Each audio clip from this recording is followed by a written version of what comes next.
Hi, this is Mike from Mike's Unboxing Reviews and How To. This is the Sahara P10 SYNC, a pretty unique proposition. Keep watching to find out more.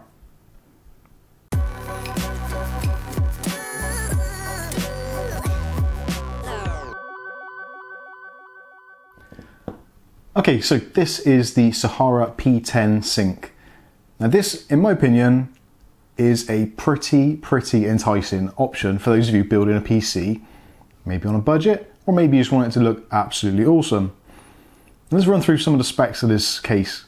Now, full-size ATX compatible, plenty of cooling, addressable RGB, and you're thinking, Mike, but I don't have addressable RGB on my motherboard. Don't worry, that is completely taken care of. Inside this chassis, there's an intelligent controller which can run on its own, standalone, with a supplied remote control, and also a nice little clicky button on the top so you can cycle through the colors and options. The remote control has all the features on, so you can change fan speeds, color, turn the whole lot off if you want to. But if you've got a slightly more expensive motherboard and you've got an addressable RGB port, then you can plug it straight into there and you can synchronize the whole system with your favorite motherboard and favorite software. When I've been looking at motherboards and possible upgrade paths recently, it's always been, well, do I go RGB? Do I go addressable RGB? Do I not worry? Do I get a separate controller? Well, all of this is taken out of the equation by this great case. Now this case retails in the UK anywhere between £40 to £50, depending where you shop. And I'll put links in the description below so you can check it out on Amazon and all those kinds of places. So for £40, if you can get it for that price, this is an amazing proposition. So included in the case, you get a addressable RGB 120mm fan on the back, you get an addressable RGB strip, which is in the front, which also illuminates underneath, and you get the controller. And with all that, you also get some of the other prerequisites for a system build: tempered glass side panel, PSU basement, plenty of options for different hardware, ITX, micro ATX, full-size ATX, even extended ATX you can put in there. Options for 240mm worth of fans on the top, a single 120, two 120s, maybe an all-in-one radiator, you decide. On the rear, option for a 120mm fan. On the front, option for 360mm of fans. So that's three 120mm fans on the front. Unfortunately, you can't quite fit a 360 rad on the front. You can go with a 240, no problem at all. So this has a lot of potential to be flexible. Maybe you want to do a budget build without a graphics card, maybe an APU build, or alternatively, maybe you want to stick in a brand new shiny RTX 2080. You've got a massive amount of room to put a graphics card in there with no problems at all. Previously to this, probably my favorite case was the Colink Stronghold. This is a slightly more polished version of that. So I'm going to take the tempered glass side panel off now. We can have a look inside in a bit more detail. As with most cases these days, the side glass window is held on by rubber grommets, so no problems there. The glass itself is a very light grey smoke tint, and inside we get a cavern of storage space in there. There is a lot of room in here. We've got some pretty handy cutouts, both along the bottom, along the side of the motherboard, and also at the top of the frame. So wiring your 8-pin or 4-pin connector for the CPU power, no problems at all. And for hiding additional wires for all-in-one coolers, fans, all that kind of stuff, can be discreetly hidden away at the top. Now talking of the top, at the top we've got a removable magnetic filter, which is always nice to see. And the top is actually spaced out slightly as well, so you can get a 240mm radiator in there and it's not going to encroach too much on the motherboard. So you've got a good gap at the top to put in your radiator of choice and not worry about cables and all that kind of stuff. So we've got a pretty much full length basement. There's a tiny little gap at the front, but there's only a very small gap. So essentially, even if you've got the cheapest of power supplies and you want to keep it sort of hidden out of sight, not a problem, keep it all hidden in there. Also in this section, you've got an area to store two hard drives, 3.5 inch or two 2.5 inch drives on removable sleds. And there's also mounting options for more SSDs along this side wall. And also we've got another two mounting points behind here and here. So let's spin it around and take a look at the other side. So moving around to the business side, so we've got all our cabling nicely routed away. Also pretty much all of the cabling. I can't see any that isn't, but it's pretty much all black. There's a few little white strips down the black cabling, so you know which designation you have to plug it in onto the motherboard, that kind of thing. But other than that, really nice, really stealthy cabling. As I said before, we've got plenty of cutouts all around the motherboard area and surrounding areas to route cables, so cable management should be an absolute breeze in this case. The main part here is your RGB or addressable RGB controller, of which you can plug into up to 10 fans or light strips, whatever you choose to put in there. Now they are the proprietary type which is common to Sahara. Now with this build you can use the Sahara fans such as these ones. This is the Pirate ring and we're going to be using these in the upcoming build.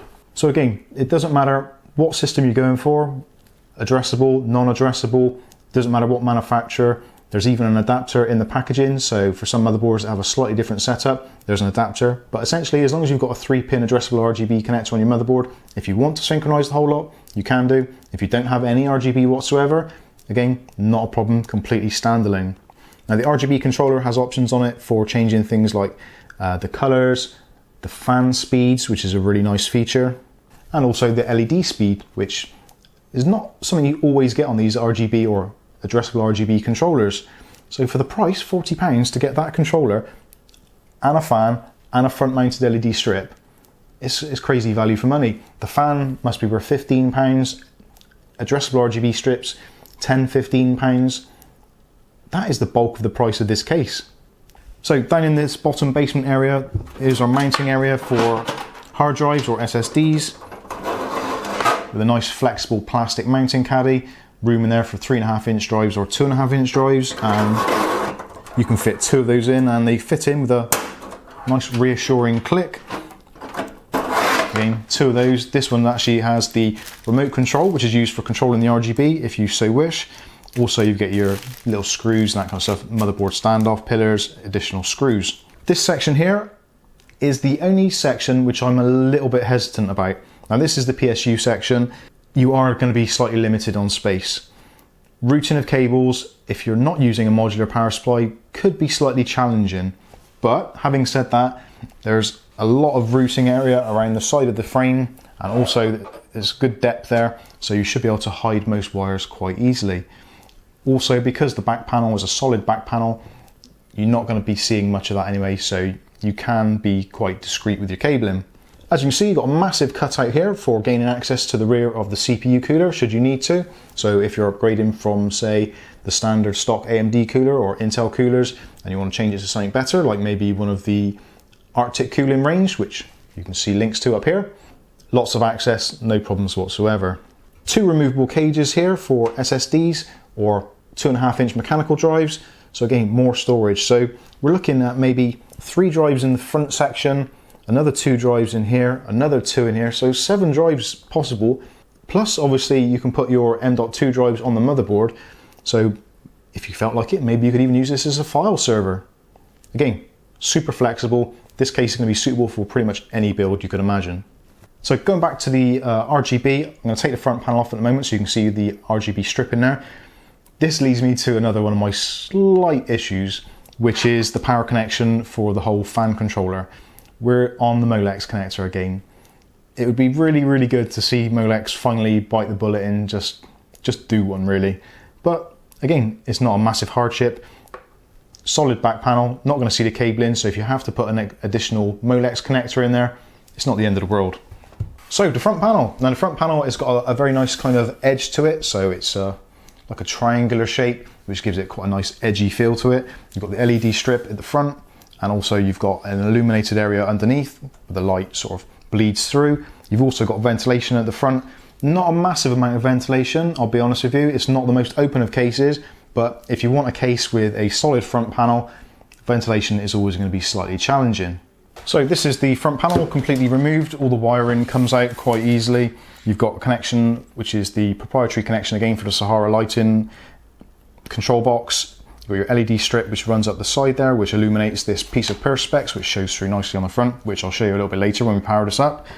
But yeah, if you need to gain access to the front to install maybe a radiator or maybe all the fans, then you've got access to it. It's not a kind of a majorly fixed panel, as long as you don't mind rerouting some of the cables. Like I said, on the front, you've got a massive space here, so 3 fans in there quite easily, or maybe 2 fans or a 240mm radiator. You can put the fans on however you want. You can have them in front of the mesh or behind the mesh. There is room to do that. I would recommend putting the fans behind the mesh just to give you a little bit more chance for airflow. So plenty of possible options for this case. Now you get a instruction manual which tells you how the RGB controller works, and it's got instructions for Asus and MSI motherboards, also for Gigabyte motherboards, or for non-synchronized, that kind of stuff. All the information is there and nice and easy to read. You get a pretty decent installation guide. Tells you how everything goes together, optional fan placements, all that kind of stuff, which is nice to see. And essentially that is pretty much it. You've got 1, 2, 3, 4, 5, 6, 7 PCI slots available should you need to use them. Again, it's just fantastic amount of flexibility. There's so many areas you could put things. Your limitation is only your imagination really in this case. So from here you can see again access to the fan area. The fan ventilation, and pretty much all of the vents that I can see in this chassis are all the hexagonal type, which I personally prefer over the round holes. So I've pretty much waffled on enough about the actual case itself. Let's get some fans in here and get it all set up, and you can take a look at the RGB lighting. Sorry, addressable RGB lighting. Okay, so there we go. There is the case without the side panel on because too much reflection, but you can see you've got the RGB strip on the front, which is cycling through all the colors nicely, and also you've got the fan at the back there, which looks absolutely amazing. Now with the remote control, you can control all these things. You can turn it off if you want to. And you've got all sorts of things like fan speed, so you can actually turn the fan speed up or down. If you put it into fan auto, that's basically for the motherboard control. So there is a cable in there which you can connect up to the PWM header on your motherboard and also to the addressable RGB, so you can have complete control of these fans, complete control of the lighting, and no problems whatsoever. You can also go through, there's various cycles of colors you can go through. Many options, all of which look absolutely amazing. So on the remote control you've got motherboard sync, so if you press that it will turn it off and it will switch to the controller on your motherboard. So if you've got a controller, great. If you haven't, not a problem. You're completely catered for. This is my personal favorite. I really love the look of this. And like I said, on the remote control you've got all sorts of things, so you can cycle through different modes.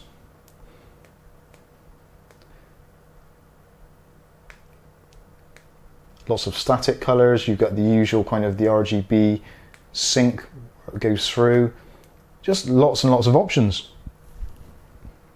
So let's put the extra fans in there and see what that looks like. Okay, so there we go. There is the other fans installed.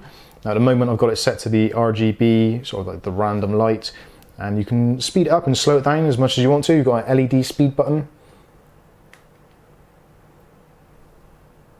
And let's turn the fan down.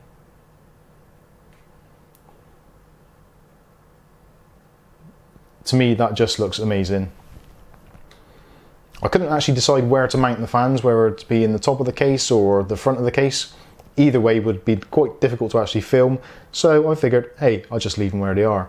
Now what I may try and do is try and work out some way of actually installing them in a line here, sort of maybe one on top of the other. It's a bit difficult for me to show you, but you get the general idea. So just have them stacked on top of each other towards this front section, which I think would look amazing. So go through some of the modes again. You've got a lot of presets. So that's the kind of like the unicorn puke. Then you got that lighting. I'm not sure what they call that. Kind of like Sahara's signature LED.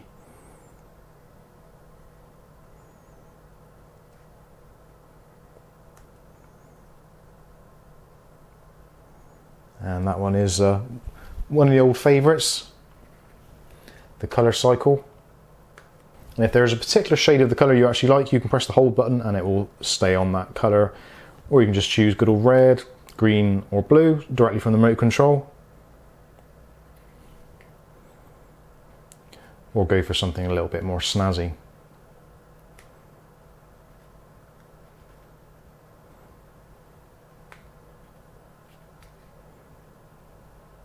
So there you have it, the Sahara P10 SYNC addressable RGB case. Obviously not including those fans, that is the Pirate Ring fans which I've added in. But what do you think? I think this looks absolutely amazing. Whether you're doing a fresh build for yourself, maybe you're rebuilding an older PC to sell on eBay or Facebook and you want it to look a little bit special, this has definitely got to be one of your top choices, I think. So for around £40 in the UK, depending where you buy it from, this is a fantastic option. I'm really impressed with it. I'm still waiting for my motherboard to be delivered so I can do a build in this, which will be coming up in a future video. So if you want to see how that goes, make sure you click on the subscribe button and the chime icon so you'll get notified when my videos are released. In the meantime, I've been Mike. This is Mike's Unboxing Reviews and How To, and we'll see you in the next video. Thanks for watching.